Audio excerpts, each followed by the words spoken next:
The deadline to clean up the Occupy Vancouver tent site has come and gone, and it looks like protesters are complying with a court order handed down yesterday by a Supreme Court judge. Protesters had till 2 this afternoon to remove all tarps and space out tents before a fire inspection.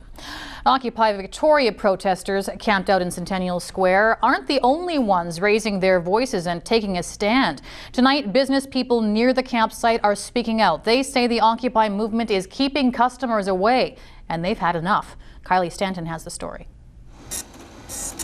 A loan receipt is printed out, evidence of one of the few sales made here in recent weeks. There you go. The lull at this usually busy downtown business is undeniable. We know that our business is down 20% at least, and our clientele are phoning in and telling us that they are afraid to come down and park in Centennial Square, uncomfortable to walk through that area, and so they're not coming down to see us. You have the right to peacefully assemble. Stand for that right. The downturn coincides with the Occupy Victoria movement in Centennial Square, where the first tents went up on October 15th, since degenerating into a camp for the homeless. This is what democracy looks like. Now into its fourth week of chants and signage, protesters aren't the only ones taking a stand.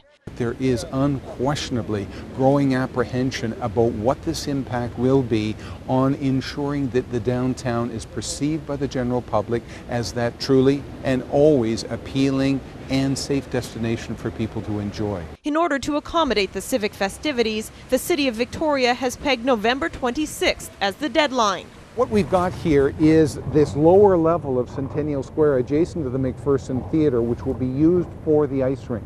But with the holiday season looming, what's considered to be one of the most lucrative for downtown businesses, the end can't come soon enough. Really, for us, this can't happen any more quickly than it is. Please vacate the park by the northwest corner.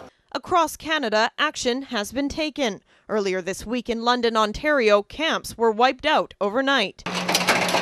But here in Victoria, that's not an option. I think it's important to remember that it is a bylaw violation, and we need to work the way through the courts. We need to do it legally. Anybody here? A copy of the petition filed with the BC Supreme Court for an injunction was distributed Tuesday, giving campers the opportunity to respond. Your deadline is 4 o'clock today. It is 4 o'clock today. Most likely not. Again, because of the short amount of time and the lack of professional representation that we have, we're unfortunately being sort of bullied or pushed into this last-minute exchange. Today I'm going to be making some signs. Despite the challenges, protesters committed to the cause are not giving up. Instead, working to separate themselves from the emerging trend. We just want to make sure that this space is a clear drug-free zone. But for suffering businesses, that doesn't cut it. Now, more determined than ever to turn things around before it's too late. This will be a death toll for many businesses if it goes down further.